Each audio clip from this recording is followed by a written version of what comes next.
hacer.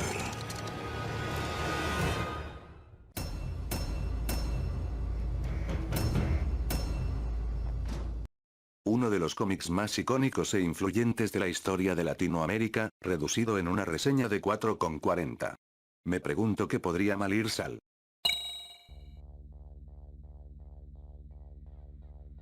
El Eternauta es el cómic más importante en la historia de Argentina y a mí no me gustó. Pero antes de pasar a lo jugoso, sí, este cómic tiene sus cosas buenísimas como la ilustración, retro, detallista, realista y un trazo feroz.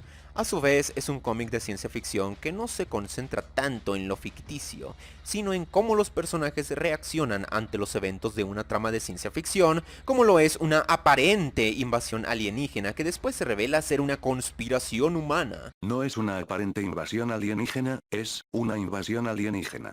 Lo es de inicio a final, sin ningún rastro de alguna conspiración humana. Lo que sucede es que el tipo está confundiendo las peras con las manzanas. De lo que habla, es del reboot de 1969, escrita por Oesterheld, pero dibujada por Alberto Brexia, en lugar de Solano López. Aquí sí se presenta un trato entre los alienígenas con las grandes potencias para quedarse con Argentina. Y aunque cuente con una ilustración bien pulida, terrorífica, y claustrofóbica, este detalle que mencioné, el de la negociación, es algo que no gustó a muchos. Porque algo característico de estos aliens, los ellos, es que son el cáncer del universo. Toman lo que quieren, y no piden permiso. ¿Por qué se pondrían a negociar? Aquí ya huele a gato encerrado. Es como si le hiciera un video al Batman de Tim Burton, y pusiera elementos vistos en la versión de Nolan, y los tratara como la misma cosa. Van 40 segundos de reproducción, y ya vamos muy para el orto. Misma suena de lo más interesante. Es un cómic sobre la psicología de sus personajes. A menudo dudan de lo que hacen y tienen momentos de frustración constante. Entonces, ¿por qué no me gustó algo que suena tan bien? En primer lugar, porque lo bonito que acabo de decir se aplica más para la primera mitad que para la segunda. El inicio me enganchó, y el medio y el final me durmieron. Lo que era una historia que ponía a lo ficticio como segundo plano, se vuelve más y más aparente que la historia necesita del elemento de fantasía y de plot devices como viajes en el tiempo para avanzar. Incluso las últimas páginas son un gran hueco e incoherencia argumental, con esto de cierto personaje reencontrándose con sí mismo en el pasado, cuan paradoja del abuelo. Ya ni hablemos de todas esas salvadas de último momento que parecen bastante convenientes. Acá medio le tengo que dar el punto. El tratamiento del viaje en el tiempo de Juan Salvo, no está bien trabajado como debería. Más adelante les diré el porqué. En lo que sí puedo destacar como algo sobresaliente, es el toque trágico que carga. Esta no es una historia donde el protagonista viaja al pasado, mueve unas cosas, y evita un futuro desgarrador. En esta historia, el viaje de Juan es una completa desgracia. Ni siquiera fue intencional, el tipo solo quería escaparse con su familia de una zona de guerra. Su traslado al pasado se activa por un accidente en plena desesperación, condenado a vivir un ciclo interminable de furia cósmica, lejos de la calidez de su esposa e hija. ¿Será eso, a menos que alguien más pueda romper el ciclo? Con la revelación de la conspiración, el asunto alienígena se vuelve más gris. Resulta que los aliens no eran tan malvados como parecían. Pero en su lugar, las mentes detrás de estas conspiraciones sí resultan ser esto. Un gobierno dictatorial random que honestamente no tiene mucho de un objetivo realmente pragmático. Es distante y por consecuente bastante aburrido, no se detalla bastante. ¿Ese gobierno dictatorial random, está aquí con nosotros?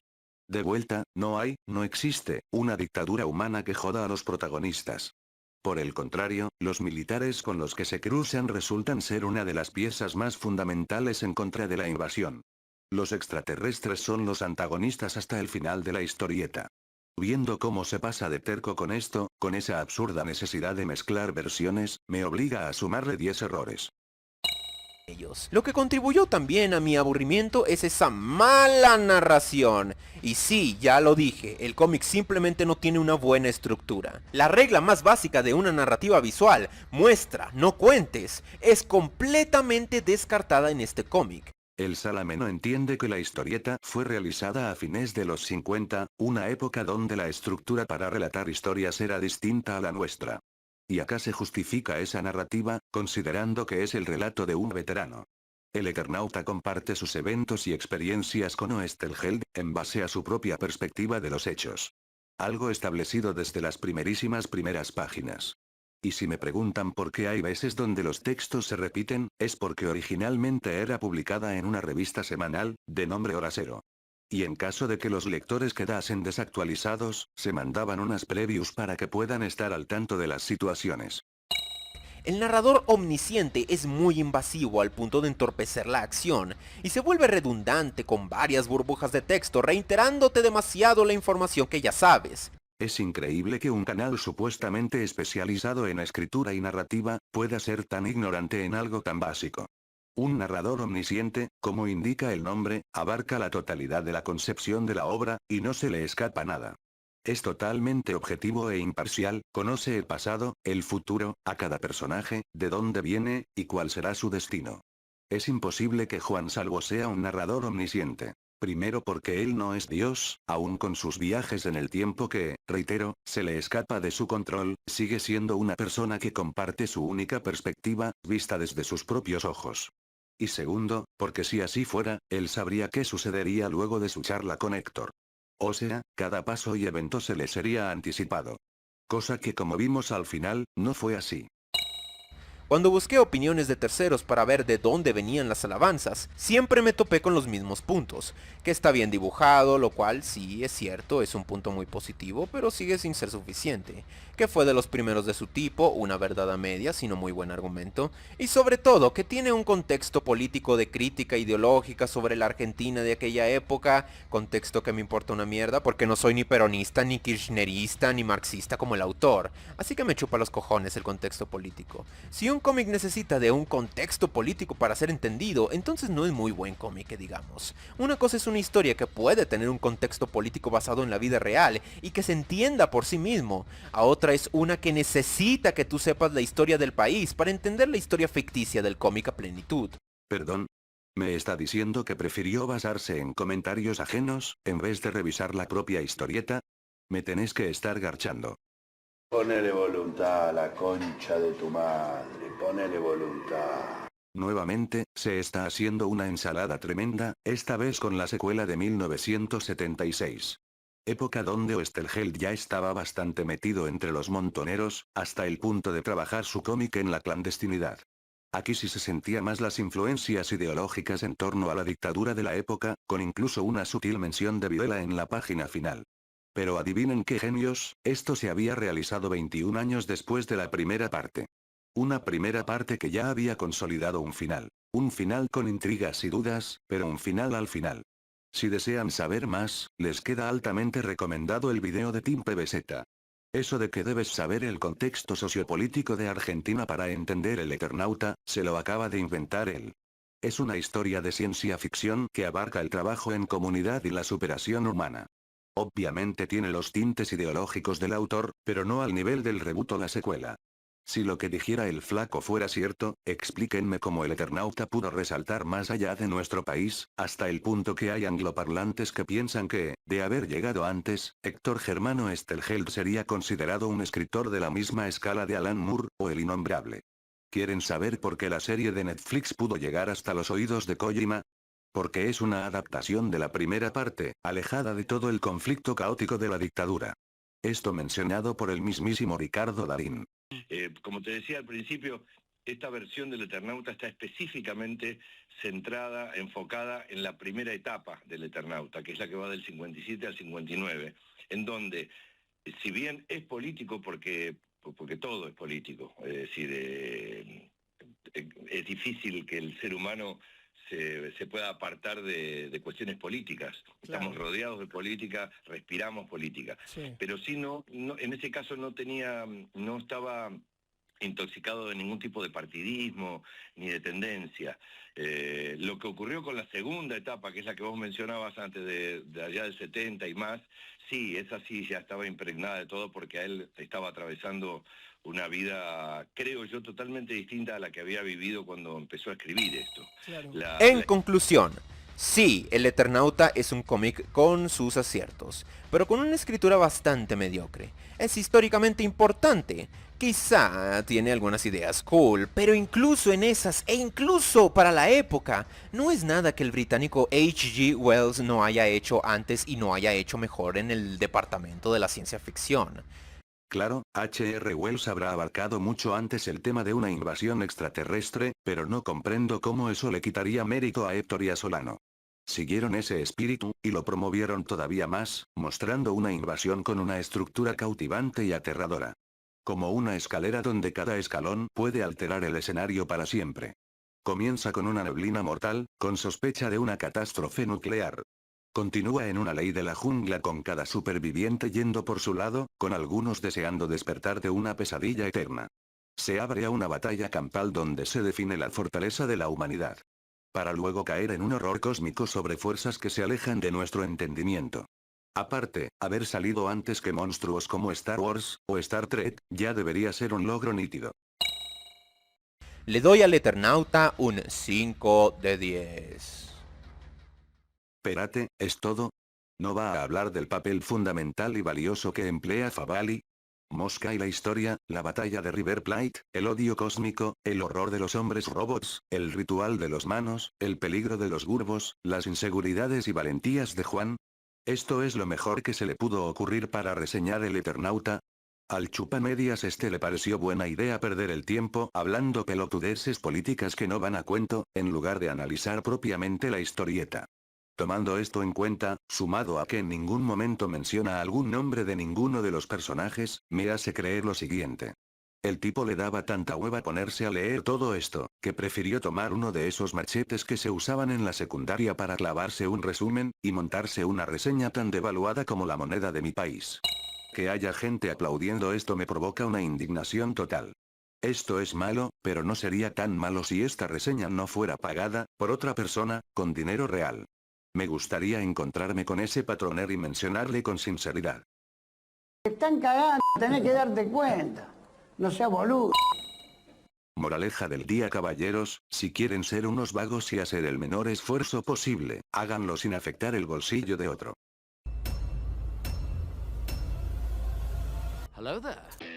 Antes de proseguir, me gustaría sumar algunas aclaraciones. La primera cuestión, ¿por qué hacer este video 5 años después de haberse realizado esta reseña? Pues, porque recién me leí el Eternauta este año. Aunque me haya expresado de una manera muy negativa respecto a este usuario, carezco del más mínimo interés de iniciar una guerra con él. Recalco, no me agrada, y me parece un pésimo analista.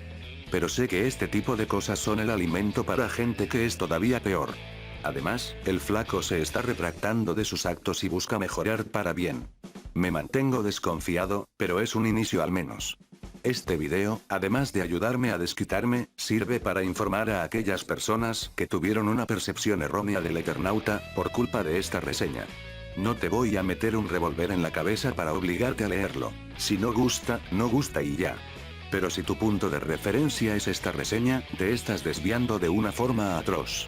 Pero para equilibrar las cosas, aunque considere el cómic como una obra sólida digna de sus elogios, también sería erróneo creer que carece de sus errores. El acto final se siente apresurado, queriendo contar demasiado en muy poco tiempo.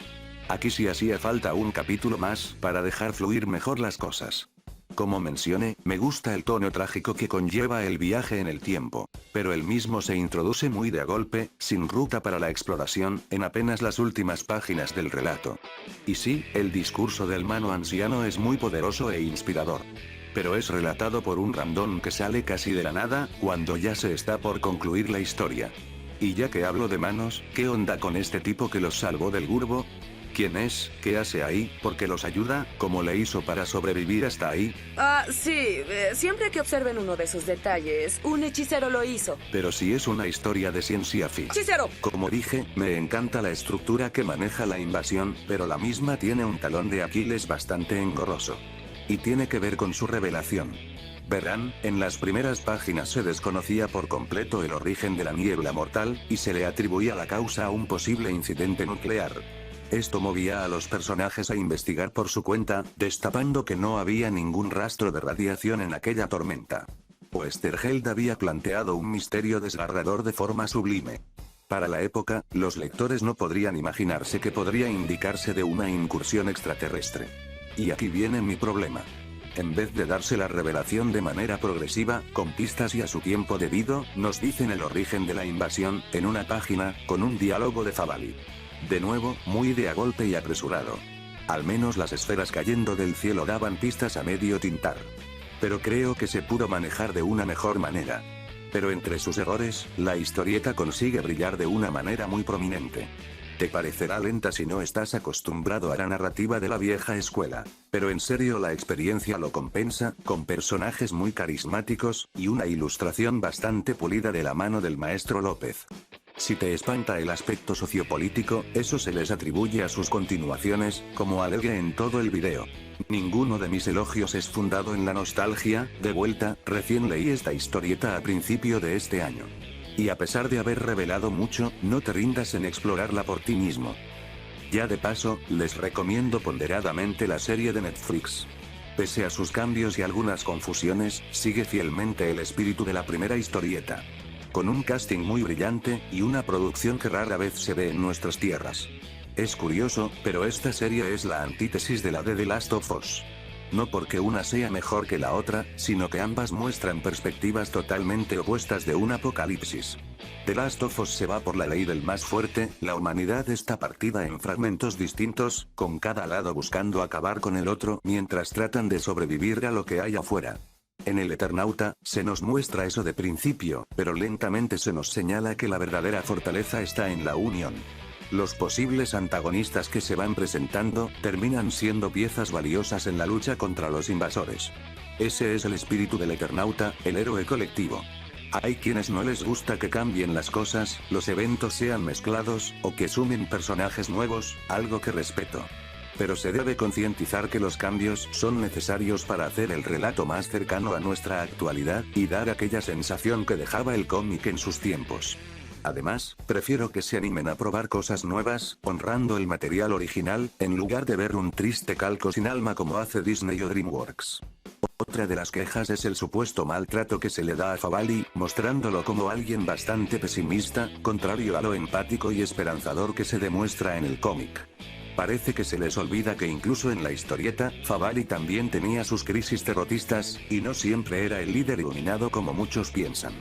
No llega a un extremo de pedirle a Juan que abandone a su hija, pero sí había ocasiones donde la situación lo superaba mal. Llegando a mentirle a sus amigos sobre cómo todo iría bien, aun cuando ni él se lo creía. Pero esto no hace al personaje malo, lo llena de tela y matices para volverlo un individuo redondo, valiente, y de los más inestimables que hay. El del cómic, logra derrotar a uno de los manos con la simple psicología, y el de la serie, descubre cómo los aparatos viejos siguen en funcionamiento aún con el pulso electromagnético. Y todavía abrumado con la dolorosa realidad, opta por arriesgar su vida para ayudar a Juan. Porque en sus palabras, no va a dejar que una nieve de mierda arruine una amistad de 30 años. Así que lo lamento, pero no puedo tomar esta queja por ningún lado. Es una adaptación altamente sólida de mi personaje favorito de la historieta. Por otro lado, puedo entender la queja de los personajes nuevos, o el exceso de puteadas, pero ponerse a llorar porque los cascarudos largan telarañas, es pasarse de autista. Aunque viniendo de este hijo de puta me podría esperar cualquiera. Ahora, para mis seguidores, quiero darles las gracias por haber sido tan pacientes. He tenido problemas bastante jodidos con mi computadora y mi memoria. Más o menos lo tengo resuelto, no prometo estar siempre activo, pero tampoco me pienso tardar una eternidad. Estoy eternamente agradecido con los usuarios que me dieron su apoyo en la comunidad. De verdad me brindaron más fuerzas para no rendirme en mis proyectos. Estoy preparando uno muy especial que lleva meses de planeamiento, una colaboración con un gran mutual mío, sobre un tema del que siempre quisimos hablar. Les aseguro que vendrá algo magnífico, quédense bien atentos. Soy Groby Machine, y les dejo mi último comunicado. Favali le gana a Thanos, Ghidorah, Onaga, y a cualquier linjera con el que se cruce. Si no estás de acuerdo te la puedes tragar en... Juan, espero que regreses a casa.